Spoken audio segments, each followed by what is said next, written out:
পাবনা সুজানগর উপজেলা লীগ সাধারণ সম্পাদক বিরুদ্ধে মিথ্যা হত্যা মামলার প্রতিবাদে মানববন্ধন। পাবনা প্রতিনিধি।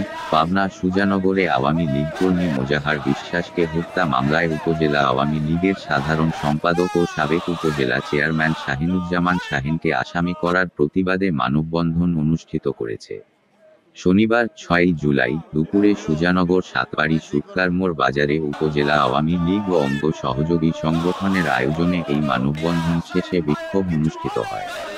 মানববন্ধনে বক্তব্যরা বলেন, গত ২৭ তারিখে সুজানগর আওয়ামী লীগ কর্মী মোজাহার বিশ্বাস হত্যা পর মামলা ভিন্ন খাতে প্রবাহিত করার জন্য সুজানগর উপজেলা আওয়ামী লীগের সাধারণ সম্পাদক শাহিনুজ্জামান শাহিনকে আসামি করা হয়েছে। এর তীব্র নিন্দা ও প্রতিবাদ জানাই এবং মিথ্যা বানোয়াট মামলায় প্রত্যাহার করে দোষীদের দৃষ্টান্তমূলক শাস্তির দাবিও করেন এবং মামলা প্রত্যাহার না হলে কঠোর আন্দোলনের হুঁশিয়ারি দেন বক্তব্যরা। RITV news, Sujanagar, Pabna.